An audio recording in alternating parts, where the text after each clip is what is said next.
Fahrenheit 451 by Ray Bradbury. Part 2, The Sieve in the Sand. They read the long afternoon through while the cold November rain fell from the sky upon the quiet house. They sat in the hall because the parlor was so empty and gray-looking without its wall lit up with orange and yellow confetti and skyrockets and women in gold mesh dresses and men in black velvet pulling 100-pound rabbits from silver hats. The parlor was dead, and Mildred kept peering in at it with a blank expression as Montag paced the floor and came back and squatted down and read a page as many as 10 times aloud. We cannot tell the precise moment when friendship is formed, as in filling a vessel drop by drop.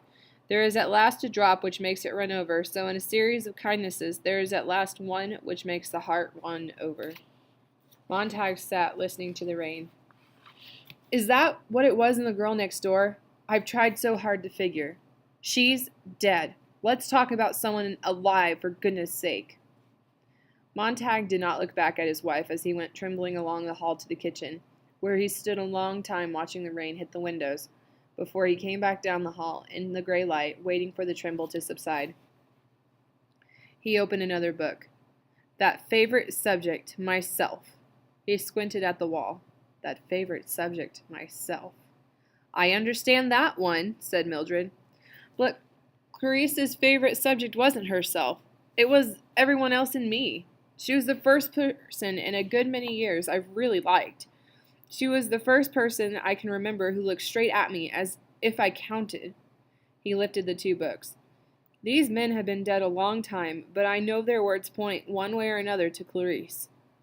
Outside the door in the rain, a faint scratching. Montag froze.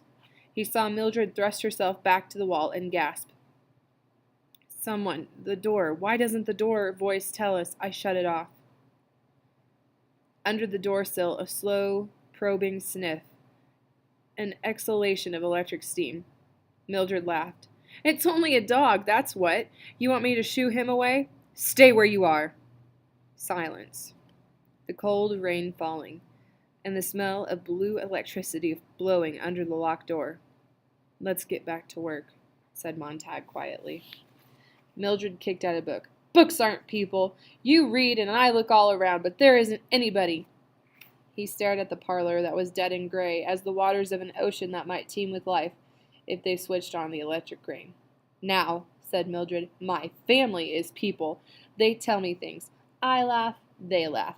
And the colors. Yes, I know. And besides, if Captain Beatty knew about those books, she thought about it. Her face grew amazed and then horrified. He might come and burn the house and the family. That's awful. Think of our investment. Why should I read? What for? What for? Why? Said Montag. I saw the damnedest snake in the world the other night. It was dead, but it was alive. It could see, but it couldn't see. You want to see that snake? It's at the emergency hospital where they filed a report on all the junk the snake got out of you. Would you like to go and check their file? Maybe you'd like under Guy Montag, or maybe under Fear or War. Would you like to go to that house that burnt last night and rake ashes for the bones of the woman who set fire to her own house? What about Clarice McClellan? Where do we look for her? The morgue. Listen! The bombers crossed the sky over the house, gasping, murmuring, whistling like an immense, invisible fan, circling in emptiness. Jesus, God, said Montag, every hour so many damn things in the sky. How in the hell did those bombers get up there every single second of our lives? Why doesn't someone want to talk about it? We've started and won 2 atomic wars since 1990. Is it because we're having so much fun at home we've forgotten the world? Is it because we're so rich and the rest of the world so poor and we just don't care if they are? I've heard rumors. The world is starving, but we're well fed. Is it true the world works hard and we play? Is that why we're hated so much? I've heard the rumors about hate too, once in a long while over the years. Do you know why? I don't, that's for sure. Maybe the books can get us half out of the cave.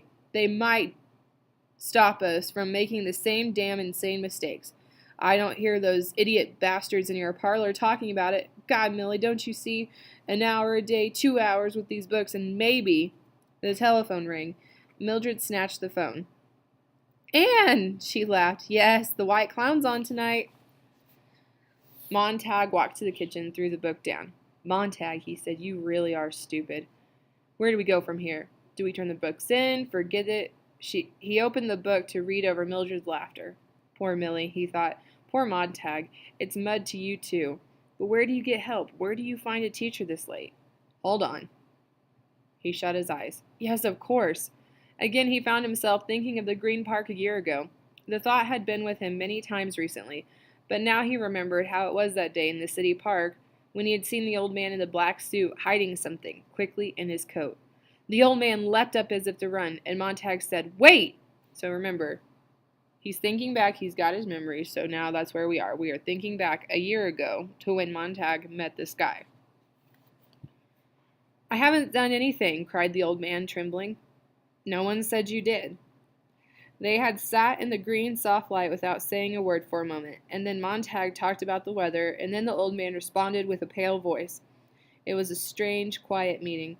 The old man admitted to being a retired English professor who had been thrown out upon the world 40 years ago, when the last liberal arts college shut for lack of students and patronage.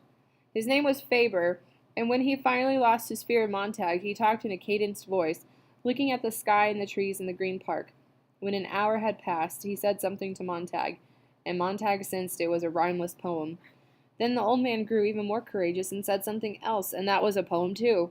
Faber held his hand over his left coat pocket and spoke these words gently, and Montag knew if he reached out, he might pull a book of poetry from the man's coat. But he did not reach out. His hands stayed on his knees, mumbled in useless. I don't talk things, sir, said Faber. I talk the meaning of things. I sit here and know I'm alive. That was all there was to it, really. An hour of monologue, a poem, a comment, and then without either acknowledging the fact that Montag was a fireman, Faber, with a certain trembling, wrote his address on a slip of paper. For your file, he said, in case you decide to be angry with me. I'm not angry, said Montag, surprised. Okay, so pause for a second. All right. If you look back on page 73, Montag goes into the whole spiel about Mildred getting her stomach pumped. She doesn't seem to still care about it or know about it. And then again, he's talking about how there's been a war going on since 1990 at the bottom of page 73. So we're thinking here in the future. This was written in 1954-ish. So Bradbury's thinking way ahead, and think about what you know of the 1990s, and that was when, around the 1990s, early 1990s, that's when the Cold War ended. And so think back about what the Cold War has to do with a dystopian novel, like we talked about. And then if you look over on page 75, the professor that we are going to meet, his name is Faber, and he worked at a liberal arts college. Now, a liberal arts college is any sort of college that you guys would know, like any of the Big 12 schools, any of the NCAA schools. Those are all liberal arts colleges because they have to have several different courses in order to become well-rounded. So that's why you learn about philosophy and sociology and all of that. That's what makes you a well-rounded student, and that's why liberal arts colleges exist, to create that. They have specifications of majors and things like that. You can still go and be a biology major, but you have to start out learning about liberal arts and humanities like philosophy and whatnot. So just to catch you up, I'm going to go back to page 75. Mildred shrieked with laughter in the hall. Montag went to his bedroom closet and flipped through the file wallet to the heading, Future Investigations, ? Faber's name was there. He hadn't turned it in and hadn't erased it. He dialed the call on a secondary phone. The phone on the far end of the line called Faber's name a dozen times before the professor answered in a faint voice. Montag identified himself and was met with a lengthy silence. Yes, Mr. Montag? Professor Faber, I have a rather odd question to ask. How many copies of the Bible are left in this country? I don't know what you're talking about. I want to know if there are any copies left at all.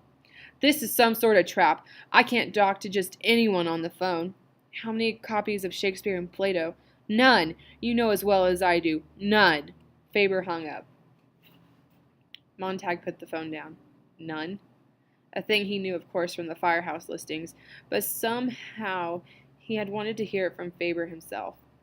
In the hall, Mildred's face was suffused with excitement. Well, the ladies are coming over.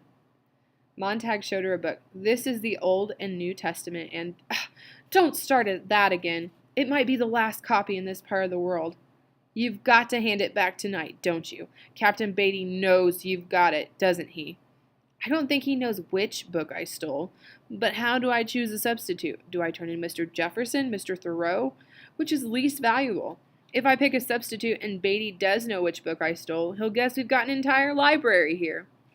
Mildred's mouth twitched. See what you're doing? You'll ruin us! Who's more important, me or that Bible? She was beginning to shriek now, sitting there like a wax doll melting in its own heat.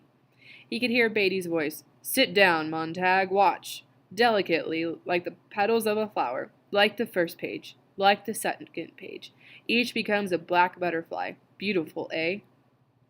Light the third page from the second, and so on, chain-smoking, chapter by chapter. All the silly things the words mean, all the false promises, all the second-hand notions, and time-worn philosophies.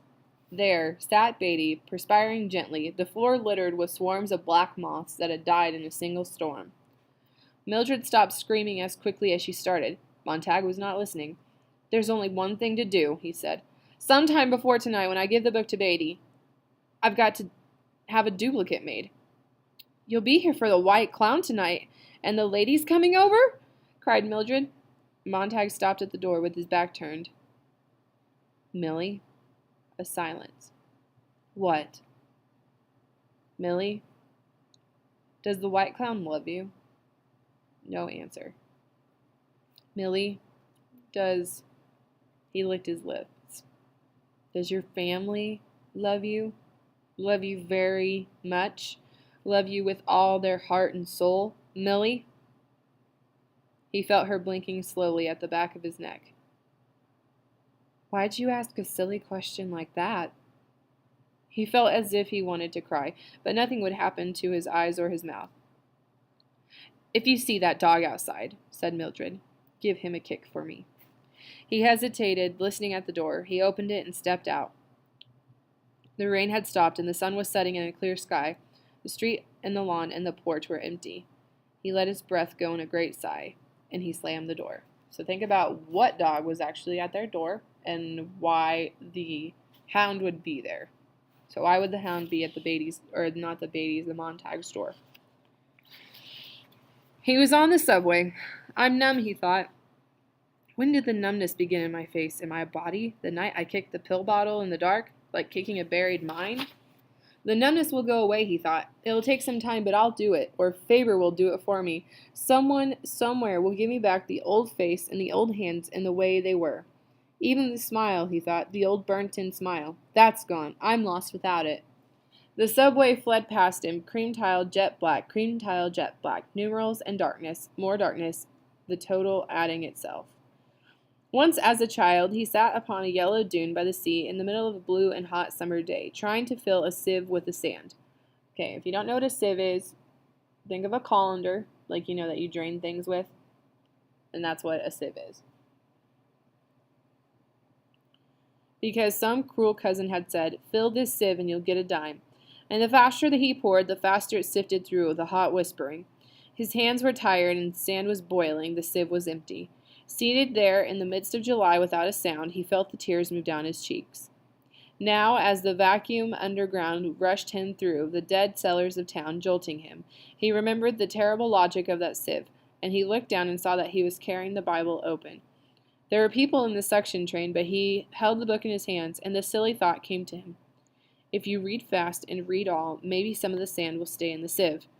But he read, and the words fell through, and he thought, in a few hours, there will be Beatty, and here will be me handing this book over, so no phrase must escape me. Each line must be memorized. I will myself to do it. He clenched the book in his fists. Trumpets blared. Denham's dentifrice. Shut up, thought Montag. Consider the lilies of the field. Denham's dentifrice. They toil not. Denham's. Consider the lilies of the field. Shut up, shut up. Dentifrice. He tore the book open and flicked the pages and felt of them as if they were blind. He picked at the shape of the individual letters, not blinking. Denims spelled D-E-N. They toil not, neither do they. A fierce whisper of hot sand through the empty sift. Denims does it. Consider the lilies, the lilies, the lilies. Denim's dental detergent. Shut up, shut up, shut up. It was a plea, a cry, so terrible that Montag found himself on his feet. The shocked inhabitants of the loud car staring, moving, back from this man with the insane, gorged face, the gibbering, dry mouth, and flapping book in his fist. The people who had been sitting a moment before, tapping their feet to the rhythm of Denim's dentifrice, Denim's dandy dental detergent, Denim's dentifrice, dentifrice, dentifrice, 1, 2, 1, 2, 3, 1, 2, 1, 2, 3. The people whose mouths had been faintly twitching the words dentifrice, dentifrice, dentifrice. The train radio vomited upon Montag in retaliation, a great ton-load of music made of tin, copper, silver, chromium, and brass. The people were pounded into submission. They did not run. There was no place to run. The great air train fell down its shaft in the earth. Lilies of the field. Denims. Lilies, I said. The people stared. Call the guard. The man's off. Knoll View. The train hissed to its stop. Knoll View. A cry. Denims. A whisper. Montag's mouth barely moved. Lilies. The train door whistled open. Montag stood. The door gasped, started shut. Only then did he leap past the other passengers, screaming in his mind, plunged through the slicing door only in time. He ran on the white tiles up through the tunnels, ignoring the escalators because he wanted to feel his feet move, arms swing, lungs clench, unclench, feel his throat grow raw with air. A voice drifted after him. Denims, denims, denims. The train hissed like a snake. The train vanished in the hole. Okay, so think about how does the government or how does society, how are they kept from thinking? How are they kept from thinking? What was being shoved into Montag's mind as he tried to read the Bible? Who is it? Montag out here. What do you want? Let me in. I haven't done anything. I'm alone, damn it. You swear it? I swear. The front door opened slowly. Faber peered out, looking very old in the light and very fragile and very much afraid. The old man looked as if he had not been out of the house in years. He and the white plaster walls inside were much the same. There was white in the flesh of his mouth, and his cheeks and his hair was white, and his eyes had faded, with white in the vague blueness there. Then his eyes touched on the book under Montag's arm, and he did not look so old anymore, and not quite as fragile. Slowly his fear went. I'm sorry. One has to be careful. He looked at the book under Montag's arm and could not stop. So it's true. Montag stepped inside, the door shut. Sit down. Faber backed up as if he feared the book might vanish if he took his eyes from it. Behind him, the door to a bedroom was open, and in that room a litter of machinery and steel tools were strewn upon a desktop. Montag had only a glance before Faber, seeing Montag's attention diverted, turned quickly and shut the bedroom door, and stood holding the knob with a trembling hand. His gaze returned unsteadily to Montag, who was now seated with the book in his lap.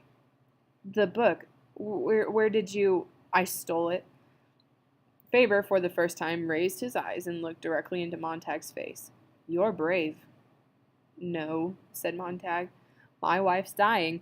A friend of mine's already dead. Someone who may have been a friend was burnt less than 24 hours ago. You're the only one I knew might help me to see. Faber's hands itched on his knees. May I? Sorry. Montag gave him the book. It's been a long time. I'm not a religious man, but it's been a long time. Faber turned the pages, stopping here and there to read. It's as good as I remember. Lord, how they've changed it in our parlors these days. Christ is one of the family now. I often wonder if God recognizes his own son the way we've dressed him up, or is it dressed him down? He's a regular peppermint stick now, all sugar crystal and saccharine, when he isn't making veiled references to certain commercial products that every worshiper absolutely needs. Faber sniffed the book. Do you know that books smell like nutmeg or some spice from a foreign land? I loved to smell them when I was a boy. Lord, there were a lot of lovely books once, before we let them go. Faber turned the pages. Mr. Montag, you are looking at a coward.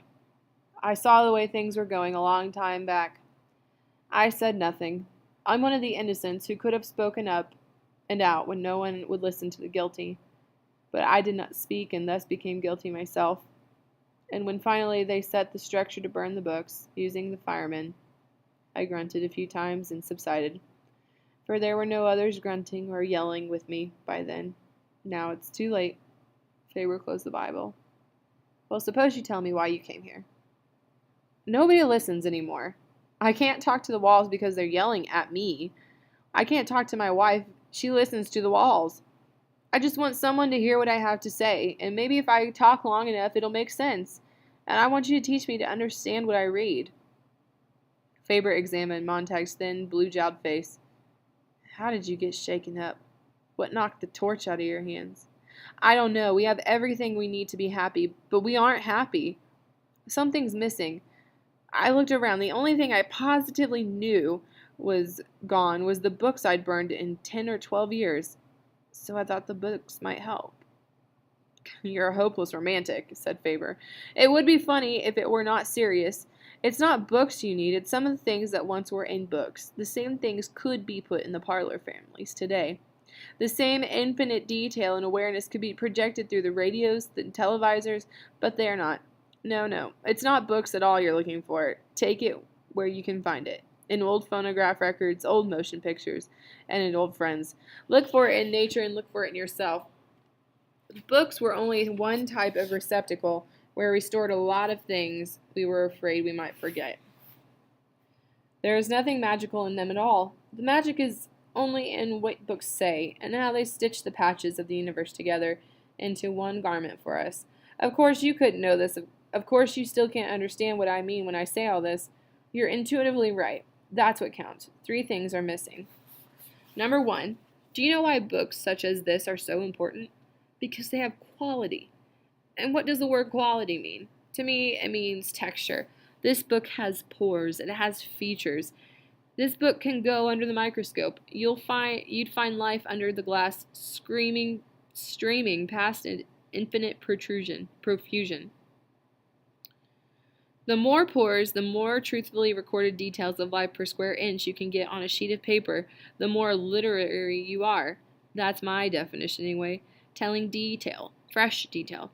The good writers touch life often. The mediocre ones run a quick hand over her.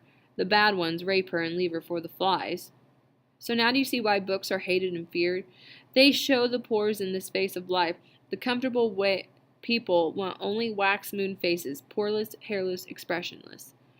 We are living in a time when flowers are trying to live on flowers instead of growing on good rain and black loam. Even fireworks, for all their prettiness, come from chemistry of the earth. Yet somehow we think we can grow, feeding on flowers and fireworks without completing the cycle back to reality. Do you know the legend of Hercules and Antaeus, the giant wrestler, whose strength was incredible so long as he stood firmly on the ground? But when he was held rootless in midair by Hercules, he perished easily. If there isn't something in that legend for us today in this city in our time, then I'm completely insane.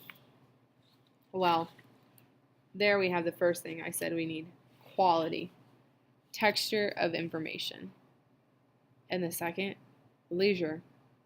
Oh, but we've got plenty of off hours. Off hours, yes, but time to think?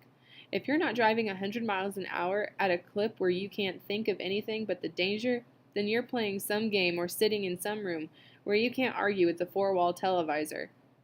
Why? The televisor is real. It's immediate. It has dimension. It tells you what to think and blasts it in. It must be right. It seems so right. It rushes you on so quickly to its own conclusions, your mind hasn't time to protest. What nonsense. Only the family is people. I beg pardon. My wife says books aren't real. Well, thank God for that. You can shut them. Say, hold on a moment. You play God to it. But who has ever torn himself from the claw that encloses you when you drop a seed in a TV parlor? It grows you any shape it wishes. It is an environment as real as the world. It becomes and is the truth. Books can be beaten down with reason. But with all my knowledge and skepticism, I have never been able to argue with a 100-piece symphony orchestra, full color, 3 dimensions, and being in and part of those incredible parlors. As you see, my parlor is nothing but 4 plaster walls. And here. He held out 2 small rubber plugs for my ears when I ride the subway jets. Denim's dentrifice. They toil not, neither do they spin, said Montag, eyes shut. Where do we go from here? Would books help us? Only if the third necessary thing could be given us. Number 1, as I said, quality of information. Number 2, leisure to digest it. And number 3, the right to carry out actions based on what we learn from the interaction of the first 2. And I hardly think a very old man and a fireman could turn sour could do so much this late in the game. So he's saying that there's 3 things needed to turn the world as they know it around. Which one? They have to have the quality information. They can't just talk about nothing. They have to talk about something in this world. Number 2, they need the time to digest it. They need the time to think. They can't be thinking of music or the TV shows that they watch. They need to be just thinking and meditating on what they read. And the third is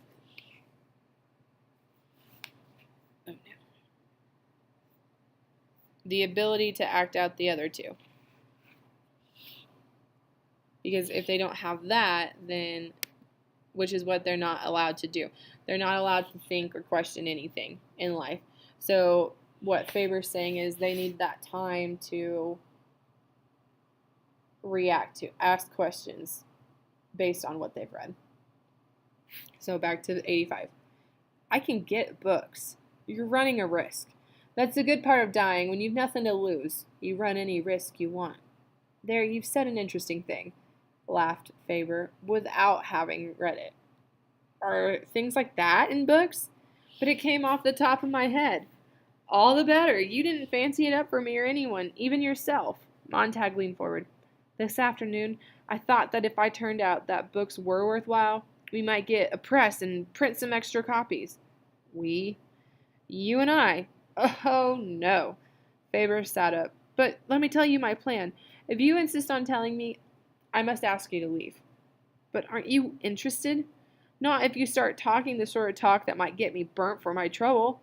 The only way I could possibly listen to you would be if somehow the fireman's structure itself could be burnt. Now, if you suggest that we print extra books and arrange to have them hidden in firemen's houses all over the country so that seeds of suspicion would be sown among the arsonists, bravo, I'd say. Plant the books, turn in an alarm, and see the firemen's houses burn? Is that what you mean? Faber raised his brows and looked at Montag as if he were seeing a new man. I was joking. If you thought it would be a plan worth trying, I'd have to take your word it would help. You can't guarantee things like that. After all, when we had all the books we needed, we still insisted on finding the highest cliff to jump off. But we do need a breather. We do need knowledge. And perhaps in 1,000 years, we might pick smaller cliffs to jump off.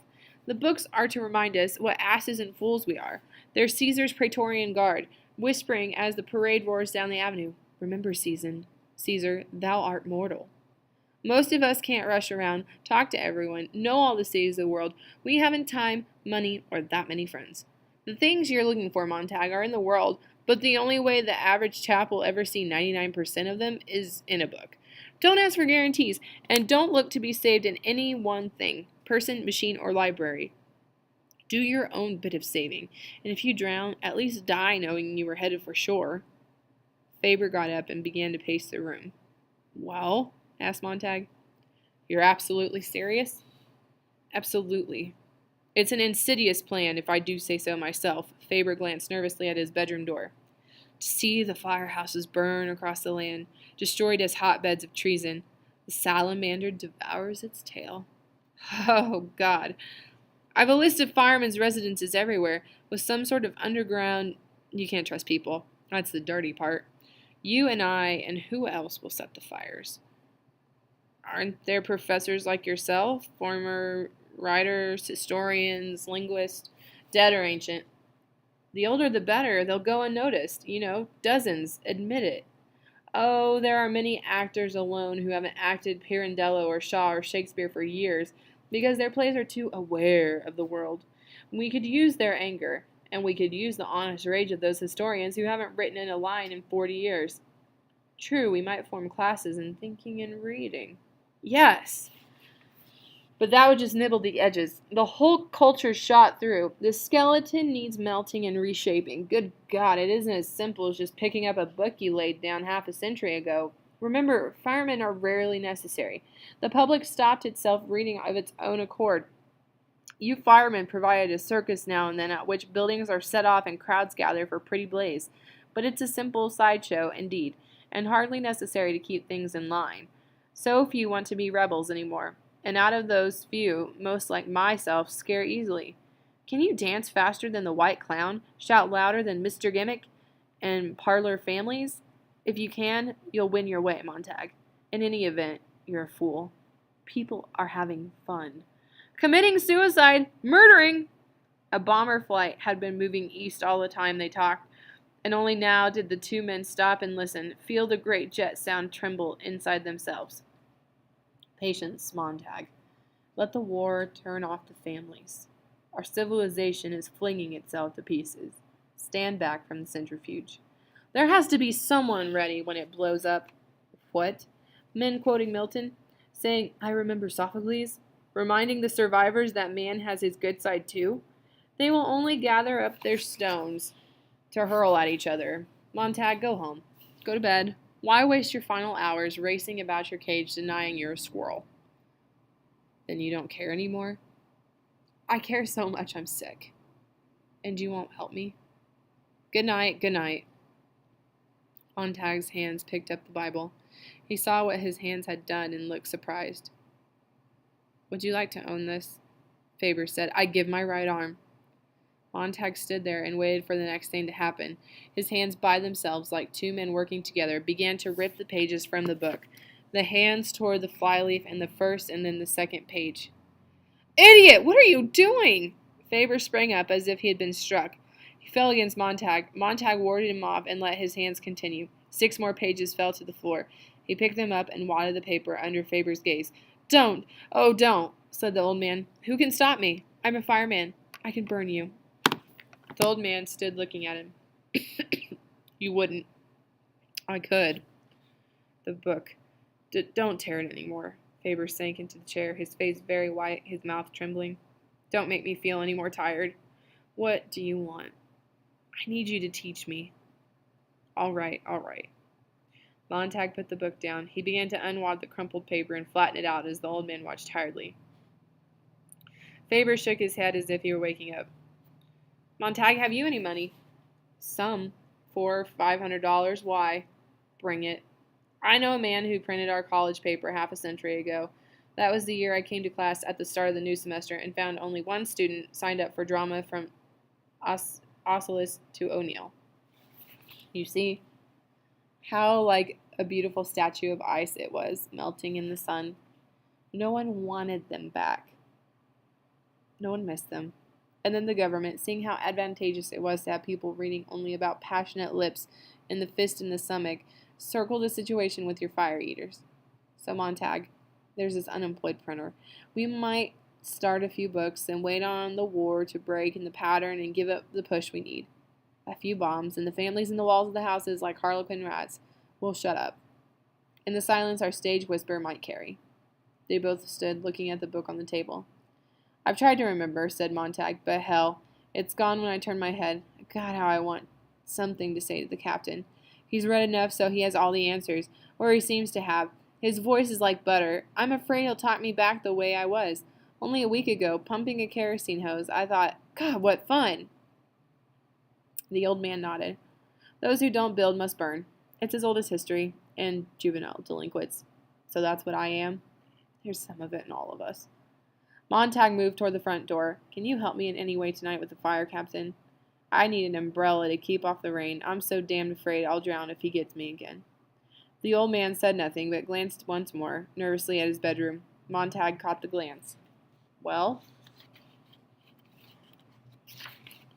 The old man took a deep breath, held it, and let it out. He took another, eyes closed, his mouth tight, and at last exhaled, Montag. The old man turned at last and said, Come along. I would actually have let you walk right out of my house. I am a cowardly fool.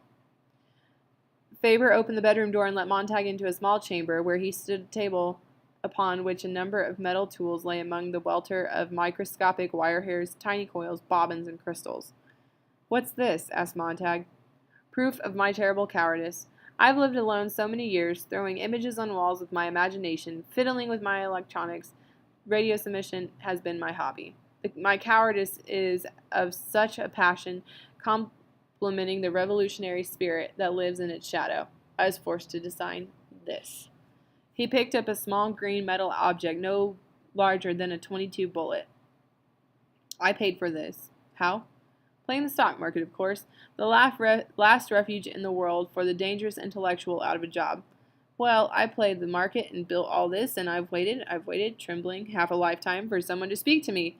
I dared speak to no one. That day in the park when we sat together, I knew that someday you might drop by with a fire of friendship. It was hard to guess. I've had this little item ready for months, but I almost let you go. I'm not afraid." It looks like a seashell radio. And something more. It listens. If you put it in your ear, Montag, I can sit comfortably home, warming my frightened bones, and hear and analyze the fireman's words. Find its weaknesses without danger. I'm the queen bee, safe in the hive.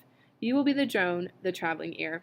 Eventually, I could put all out ears in all parts of the city, with various men listening and evaluating. If the drones die, I'm still safe at home, tending my fright with a maximum of comfort and a minimum of chance. See how safe I play it? How contemptible I am? Montag placed the green bullet in his ear. The old man inserted a similar object in his own ear and moved his lips. So again, over 60-some years ago, and this is being predicted. Two-way radio, like that you can put in your ear and you can listen at the other end. So it's like something you only see in spy movies, right? But Ray Bradbury thought of it and put it in his novel. So that's where we are. Montag's getting ready to go spy for Faber at the firehouse. "Montag." The voice was in Montag's head. "I hear you." The old man laughed. "You're coming over fine, too." Faber whispered, but the voice in Montag's head was clear. "Go to the firehouse when it's time. I'll be with you. Let's listen to this Captain Beatty together. He could be one of us, God knows. I'll give you things to say. We'll give him a good show. Do you hate me for this electronic cowardice of mine? Here I am sending you out into the night while I stay behind the lines with my damned ears listening for you to get your head chopped off." "We all do what we do," said Montag. He put the Bible in the old man's hands. "Here, I'll chance turning in a substitute tomorrow. I'll see the unemployed printer, yes, that much I can do. Good night, Professor. Not good night. I'll be with you the rest of the night. A vinegar gnat tickling your ear when you need me. But good night, and good luck, anyway." The door opened and shut. Montag was in the dark street again, looking into the world.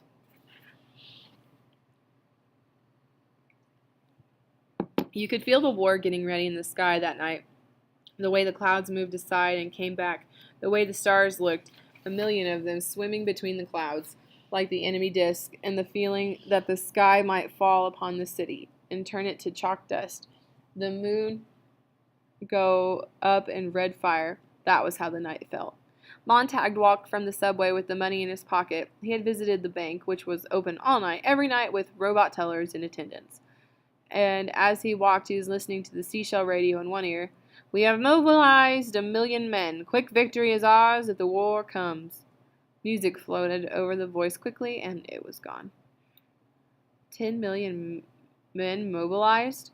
Faber's voice whispered in his other ear. "But say 1,000,000. It's happier." "Faber?" "Yes. I'm not thinking. I'm just doing like I'm told, like always. You said get the money and I got it. I didn't really think of it myself. When do I start working things out on my own?" "You've started already by saying what you just said. You'll have to take me on faith." "I took the others on faith." "Yes, and look where we're headed. You'll have to travel blind for a while. Here's my arm to hold on to." "I don't want to change sides and just be told what to do.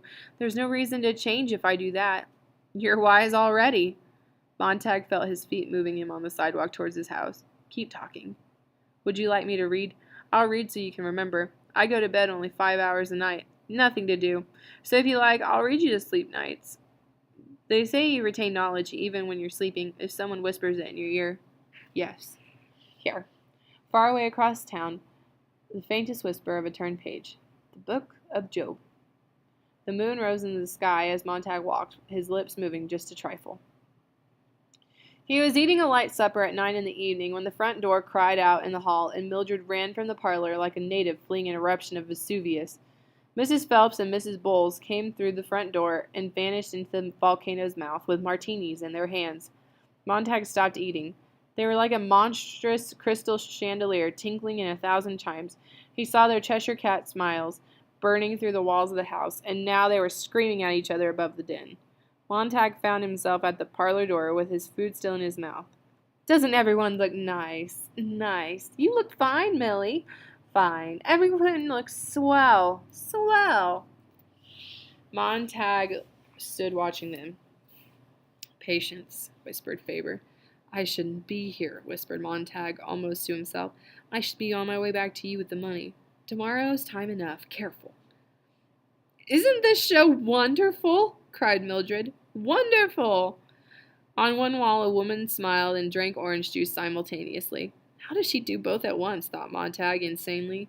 In the other walls, an x-ray of the same woman revealed the contracting journey of the refreshing beverage on its way to her delighted stomach. Abruptly, the room took off on a rocket flight into the clouds. It plunged into a lime-green sea, where blue fish ate red and yellow fish. A minute later, 3 white cartoon clowns chopped off each other's limbs to the accompaniment of immense incoming tides of laughter. 2 minutes more, and the room whipped out of town to the jet cars wildly circling an arena, bashing and backing up and bashing each other again.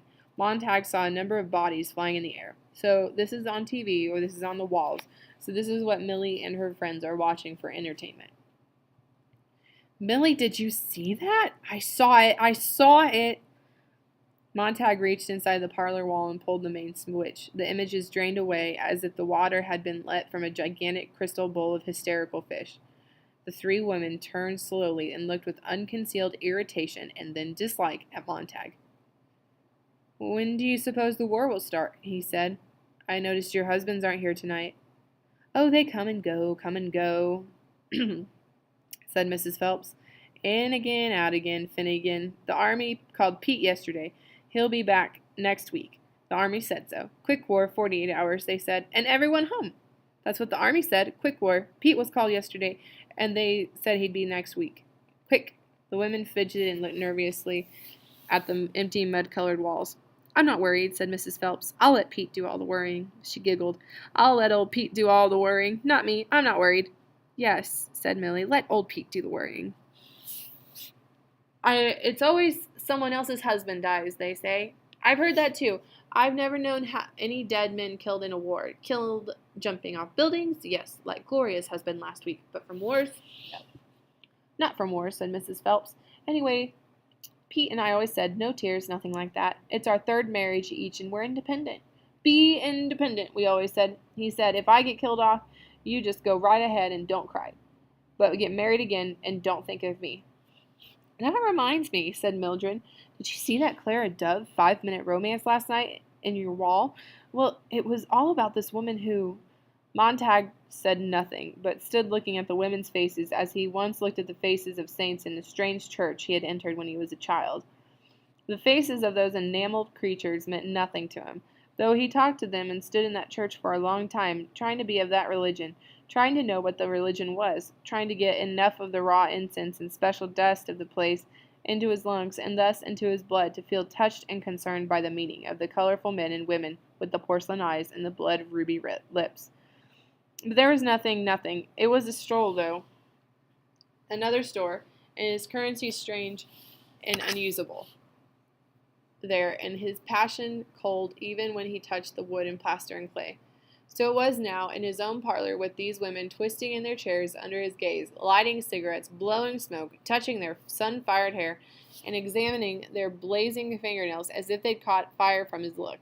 Their faces grew haunted with silence. They leaned forward at the sound of Montag swallowing his final bite of food. They listened to his feverish breathing. The 3 empty walls of the room were like the pale brows of sleeping giants now, empty of dreams. Montag felt that if you touched these 3 staring brows, you would feel a fine salt sweat on your fingertips. The perspiration gathered with the silence, and the sub-audible trembling around and about, and in the women who were burning with tension. Any moment they might hiss a long, sputtering hiss and explode. Montag moved his lips. "Let's talk." The women jerked and stared. "How are your children, Mrs. Phelps?" he asked. "You know I haven't any. No one in his right mind, the good Lord knows, would have children," said Mrs. Phelps, not quite sure why she was angry with this man. "I wouldn't say that," said Mrs. Bowles. "I've had 2 children by cesarean section. No use going through all that agony for a baby. The world must reproduce, you know. The race must go on. Besides, they sometimes look just like you, and that's nice. 2 cesareans turn the trick, yes. Oh, my doctor said cesareans aren't necessary. You've got the hips for it. Everything's normal. But I insisted." "Cesareans or not, children are ruinous.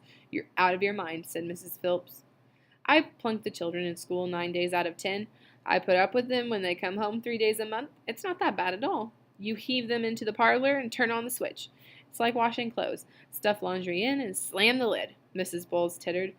"They just as soon kick as kiss me. Thank God, I can kick back." The women showed their tongues, laughing. Mildred sat a moment, and then, seeing that Montag was still in doorways, clapped her hands. "Let's talk politics to please Guy." "Sounds fine," said Mrs. Bowles. "I voted last election, same as everyone. And I laid it on the line for President Noble. I think he's one of the nicest looking men ever became president." "Oh, but the man they ran against him, he wasn't much, was he? Kind of small and homely, and he didn't shave too close or comb his hair very well." "What possessed the outs to run him? You just don't go running a short little man like that against a tall man. Besides, he mumbled. Half the time I couldn't hear a word he said, and the words I did hear I didn't understand. Fat, too, and didn't dress to hide it. No wonder the landslide was for Winston Noble. Even their names helped. Compare Winston Noble to Hubert Hogue for 10 seconds, and you can almost figure the result."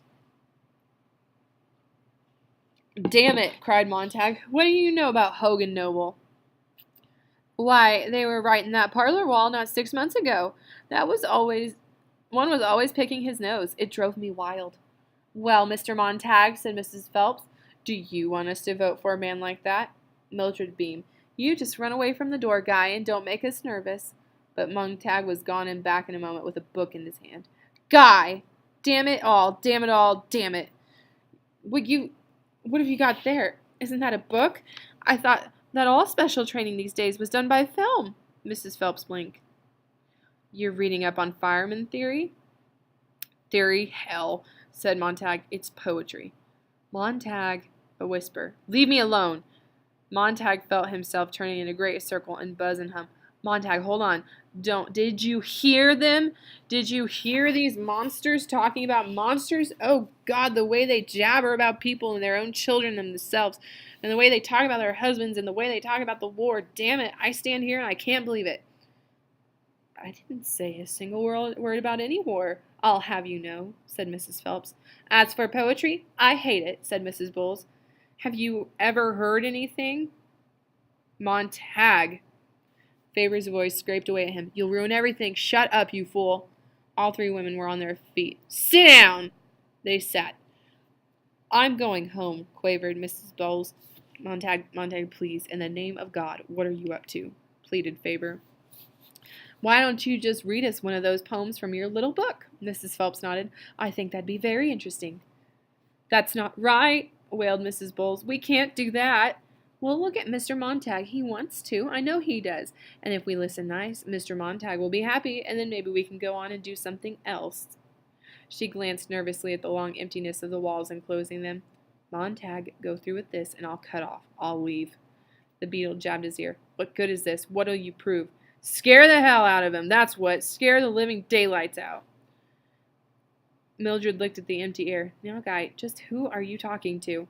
The silver needle pierced his brain. "Montag, listen. Only one way out. Play it as a joke, cover it up, pretend you aren't mad at all, then walk to your wall incinerator and throw the book in. Mildred had already anticipated this in a quavery voice. Ladies, once a year, every fireman's allowed to bring one book home from the old days to show his family how silly it all is, how nervous and that sort of thing can make you, how crazy.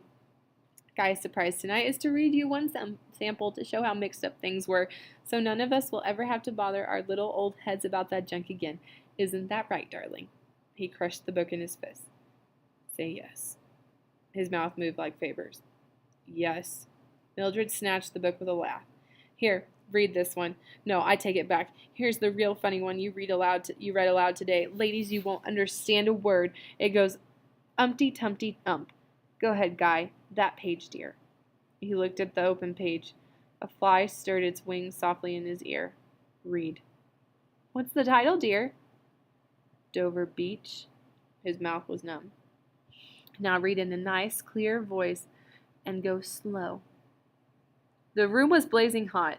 He was all fire. He was all coldness. They sat in the middle of an empty desert with 3 chairs and him standing, swaying, and him waiting for Mrs. Phelps to stop straightening or dress him, and Mrs. Bowles to take her fingers away from her hair.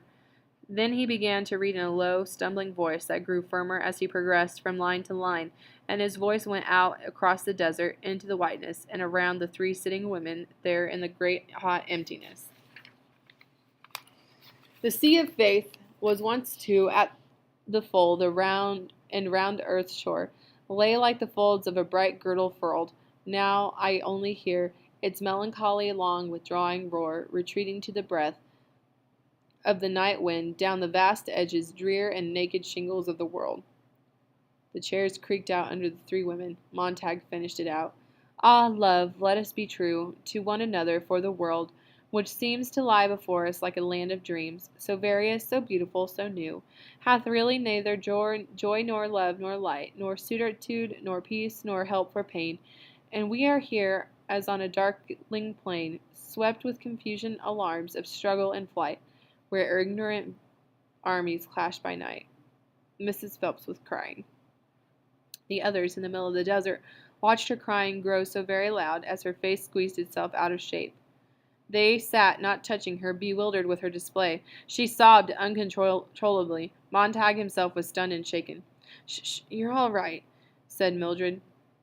You are all right, Clara. Now, Clara, snap out of it. Clara, what's wrong? I sobbed Mrs. Phelps. I don't know. I just don't know. Oh. Mrs. Bowles stood up and glared at Montag. You see, I knew it. That's what I wanted to prove. I knew it would happen. I've always said poetry and tears, poetry and suicide and crying and awful feelings, poetry and sickness, all that mush. Now I've had it proved to me. You're nasty, Mr. Montag. You are nasty. Faber said, now. Montag felt himself turn and walked to the wall slot and dropped the book in through the brass notch to the waiting flames. Silly words, silly, awful, hurting words, said Mrs. Bowles. Why do people want to hurt people? Not enough hurt in the world. You gotta tease people with stuff like that. Clara, begged Mildred, pulling her arm. Come on, let's be cheery. You turn the family on now. Go ahead. Let's laugh and be happy. Stop crying. We'll have a party. No, said Mrs. Bowles. I'm trotting right straight home. You want to visit my house and my family? Well and good. But I won't come in this fireman's crazy house again in my lifetime. Go home, Montag said, his eyes fixed upon her. Go home and think of your first husband divorced and your second husband killed in a jet and your third husband blowing his brains out. Go home and think of the dozen abortions you've had. Go home and think of that and your damn cesarean sections, too, and your children who hate your guts. Go home and think about how it all happened. And what did you ever do to stop it? Go home, he yelled, before I knock you down and kick you out the door. Doors slammed and the house was empty. Montag stood alone in the winter weather, with the parlor walls the color of dirty snow. In the bathroom water ran. He heard Mildred shake the sleeping tablets into her hand. Fool, Montag, fool. Oh, God, you silly fool. Shut up! He pulled the green bullet from his ears and jammed it in his pockets. It sizzled faintly. Fool. He searched the house and found that the books where Mildred had stacked them behind the refrigerator. Some were missing, and he knew that she had started on her own slow process of dispersing the dynamite in her house, stick by stick. But he was not angry now, only exhausted and bewildered with himself. He carried the books in the backyard and hid them in the bushes near the alley fence. For tonight only, he thought, in case she decides to do any more burning. He went back to the house. "Mildred?" he called at the door of the darkened bedroom. There was no sound.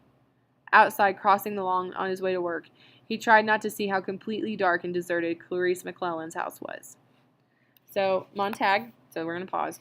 Montag kind of went crazy at his house with his wife's friends, and just noticed how he got upset at Mrs. Bowles and accused her of all the different things that she had gone through. So she's on her fourth husband, from what we can see. She's had abortions. Her kids hate her. It doesn't sound like her kids are home very much anyway. So just kind of thinking about how just messed up this society is. And I want you to think in your mind, how does this society compare to our current society? All right, and back to it. On the way downtown, he was so completely alone with his terrible error that he felt the necessity for the strange warmness and goodness that came from a familiar and gentle voice speaking in the night. Already in a few short hours, it seemed that he had known favor a lifetime. Now he knew that he was two people, and that he was, above all, Montag who knew nothing, who did not even know himself a fool, but only suspected it. And he knew that he was also the old man who talked to him, and talked to him as the train was sucked from one end of the night city to the other, on one long, sickening gasp of motion. In the days to follow, in the nights when there was no moon, and the nights when there were the very bright moon shining on the earth, the old man would go on with his talking, and this talking, drop by drop, stone by stone, flake by flake. His mind would well over at the last, and he would not be Montag any more. This, the old man told him, assured him, promised him. He would be Montag plus Faber, fire plus water, and then one day, after everything had mixed and simmered and worked away in silence, there would be neither fire nor water, but wine. Out of two separate and opposite things, a third. And one day he would look back upon the fool and know the fool. Even now he could feel the start of the long journey, the leave-taking, the going away from the self he had been. It was good listening to the beetle hum. The sleepy mosquito buzz and delicate filigree murmured of the old man's voice, at first scolding him, then consoling him in the late hour of night, as he emerged from the steaming subway toward the firehouse world. Pity, Montag, pity. Don't haggle and nag them. You are so recently of them yourself. They are so confident that they will run on forever, but they won't run on. They don't know that this is all one huge big blazing meteor that makes a pretty fire in space, that someday it'll have to hit. They only see the blaze, the pretty fire as you saw it. Montag, old men who stay at home, afraid, tending their peanut-brittle bones, have no right to criticize, yet you almost killed things at the start. Watch it. I'm with you, remember that. I understand how it happened. I must admit that your blind raging invigorated me. God, how young I felt, but now I want you to feel old. I want a little of my cowardice to be distilled in you tonight. The next few hours, when you see Captain Beatty tiptoe round him, let me hear him for you. Let me feel the situation out. Survival is our ticket. Forget the poor, silly women. I made them unhappier than they have been in years, I think, said Montag. It shocked me to see Mrs. Phelps cry. Maybe they're right. Maybe it's best not to face things, to run, to have fun. I don't know. I feel guilty. No, you mustn't. If there was no war, if there was peace in the world, I'd say fine, have fun. But Montag, you mustn't go back to being just a fireman. All isn't well in the world. Montag perspired. Montag, are you listening? My feet, said Montag. I can't move them. I feel so damn silly, my feet won't move. Listen, easy now, said the old man gently. I know, you're afraid of making mistakes. Don't be. Mistakes can be profited by. Man, when I was younger, I shoved my ignorance in people's faces. They beat me with sticks. By the time I was 40, my blunt instrument had been honed to a fine cutting point for me. If you hide your ignorance, no one will hit you and you'll never learn. Now pick up your feet into the firehouse with you. We're twins. We're not alone anymore. We're not separated out in different parlors with no contact between them. If you need help when Beatty pries at you, I'll be sitting here in your eardrum making notes. Montag felt his right foot, then his left foot move. Old man, he said, stay with me. The mechanical hound was gone. Its kennel was empty, and the firehouse stood all about in plaster silence, and the orange salamander, remember that's the fire truck, slept with its kerosene in its belly and the fire throwers crossed upon its flanks. And Montag came in through the silence and touched the brass pole and slid up in the dark air, looking back at the deserted kennel, his heart beating, pausing, beating. Faber was a gray moth asleep in his ear for the moment. Beatty stood near the drop hole waiting, but with his back turned as if he were not waiting. Well, he said to the men playing cards, here comes a very strange beast, which in all tongues is called fool. He put his hand to one side, palm up, for a gift. Montag put the book in it. Without even glancing at the title, Beatty tossed the book in the trash basket and lit a cigarette. Who are little wise, the best fools be. Welcome back, Montag. I hope you'll be staying with us, now that your fever is done and your sickness over. Sit in for a hand of poker? They sat, and the cards were dealt. In Beatty's sight, Montag felt the guilt of his hands. His fingers were like ferrets that had done some evil and now never rested, always stirred and picked and hid in pockets, moving from under Beatty's alcohol-flame stare. If Beatty so much as breathed on them, Montag felt that his hands might wither, turn over on their sides, and never be shocked to life again. They would be buried the rest of his life in his coat sleeves, forgotten. For these were the hands that had acted on their own, no part of him. Here was where the conscience first manifested itself, to snatch books, dart off with Job and Ruth and Willie Shakespeare. And now in the firehouse, these hands seemed gloved with blood. Twice in half an hour, Montag had to rise from the game to go to the latrine to wash his hands. When he came back, he hid his hands under the table. Beatty laughed. Let's have your hands in sight, Montag. Not that we don't trust you, understand, but... They all laughed. Well, said Beatty, the crisis is past and all well. The sheep returns to the fold. We're all sheep who have strayed at times. Truth is truth. To the end of reckoning, we've cried. They are never alone that are accomplished with noble thoughts.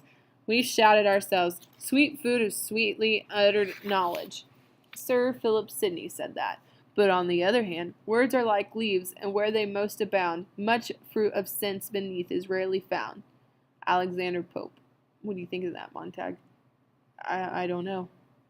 Careful, whispered Faber, living in a world far away. Or this. A little learning is a dangerous thing. Drink deep or taste not the Pierian spring. There shallow draughts intoxicate the brain, and drinking largely sobers us again. Pope, same essay. Where does that put you? Montag bit his lip. I'll tell you, said Beatty, smiling at his cards. That made you for a little while a drunkard. Read a few lines, and off you go over the cliff.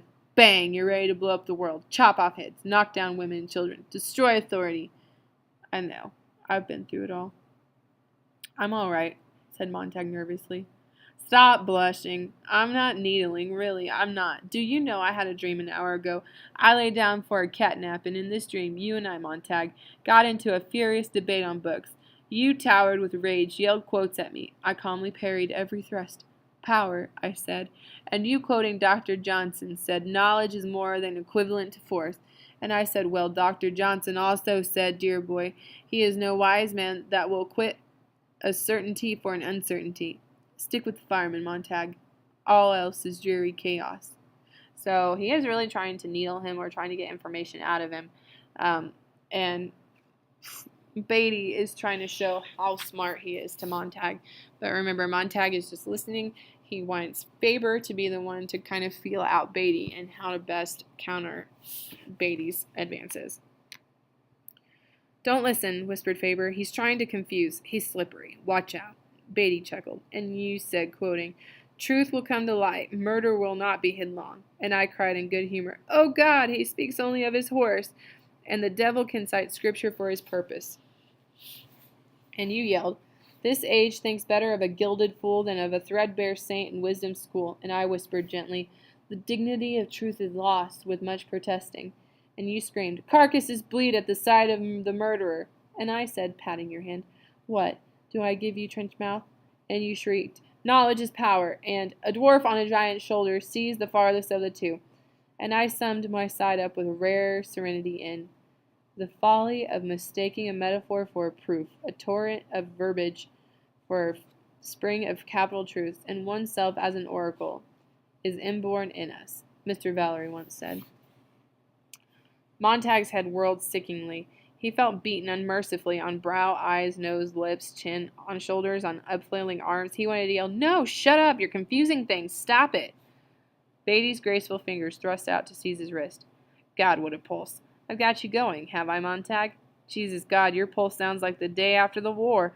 Everything but sirens and bells. Shall I talk some more? I like your look of panic. Swahili, Indian, English lit, I speak them all. Kind of excellent dumb discourse. Willie. Montag, hold on! The moth brushed Montag's ear. He's muddying the waters.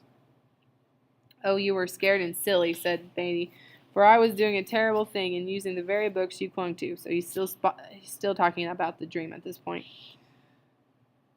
To rebuke you on every hand, on every point. What traitors books can be. You think they're backing you up and they turn on you. Others can use them too, and there you are, lost in the middle of the moor, in a great welter of nouns and verbs and adjectives. And at the very end of my dream, along I came with the salamander and said, "Going my way," and you got in, and we drove back to the firehouse in beatific silence. All dwindled away to peace. Beatty let Montag's wrist go, and let the hand slump limply on the table. All's well that ends well in the end. Silence. Montag sat like a carved white stone. The echo of the final hammer on his skull died slowly away in the black cavern where Faber waited for the echoes to subside. And then, when the startled dust had settled about Montag's mind, Faber began softly. All right, he's had his say. You must take it in. I'll say my say too in the next few hours, and you'll take it in, and you'll try to judge them and make your decisions as to which way to jump or fall. But I want it to be your decision, not mine, and not the captain's. But remember that the captain belongs to the most dangerous enemy to truth and freedom, the solid, unmoving cattle of the majority. Oh God, the terrible tyranny of the majority.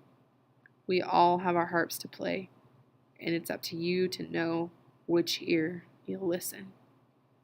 Montag opened his mouth to answer Faber, and was saved this error in the presence of the others when the station bell rang. The alarm voice in the ceiling chanted. There was a tacking sound as the alarm report telephone typed out the address across the room. Captain Beatty, his poker cards in one pink hand, walked with exaggerated slowness to the phone and ripped out the address when the report was finished. He glanced perfunctorily and shoved it in his pocket. He came back and sat down. The others looked at him. It can wait exactly 40 seconds while I take all the money away from you, said Beatty happily. Montag put his cards down. Tired, Montag, going out of this game? Yes. Hold on. Come to think of it, we can finish this hand later. Just leave your cards face down and hustle the equipment. On the double now. And Beatty rose again. Montag, you don't look well. I'd hate to think you're coming down with another fever. I'll be all right. You'll be fine. This is a special case. Come on, jump for it. They leapt into the air and clutched the brass pole as if it were the last vantage point above the tidal wave passing below, and then the brass pole, to their dismay, slid them down in the darkness, into the blast and cough and suction of the gaseous dragon roaring to life. Hey! They rounded a corner in thunder and siren, with concussion of tires, with scream of rubber, with a shift of kerosene bulk and the glittering brass tank, like the food in the stomach of a giant, with Montag's fingers jolting off the silver rail, swinging into cold space, with the wind teasing his hair back from his head, with the wind whistling in his teeth, and him all the while thinking of the women, the chaff women, in his parlor tonight, with the kernels blown out from under them by a neon wind, and his silly damn reading of a book to them. How like trying to put out fires with water pistols. How senseless and insane. One rage turned in for another. One anger displacing another. When would he stop being so entirely mad and be quiet? Be very quiet indeed. Here we go. Montag looked up. Beatty never drove, but he was driving tonight, slamming the salamander around corners, leaning forward high on the driver's throne. his massive black slicker flapping out behind so that he seemed a great black bat flying above the engine over the brass numbers, taking the full wind. Here we go to keep the world happy, Montag. Beatty's pink phosphorescent cheeks glimmered in the high darkness, and he was smiling furiously. Here we are! The salamander boomed to a halt, throwing men off in slips and clumsy hops. Montag stood, fixing his raw eyes to the cold, bright rail under his clenched fingers. I can't do it, he thought. How can I go as this new assignment? How can I go on burning things? I can't go in this place. Beatty, smelling of the wind through which he had rushed, was at Montag's elbow. All right, Montag. The men ran like cripples in their clumsy boots, as quietly as spiders. At last, Montag raised his eyes and turned. Beatty was watching his face. Something the matter, Montag? Why, said Montag slowly. We've stopped in front of my house.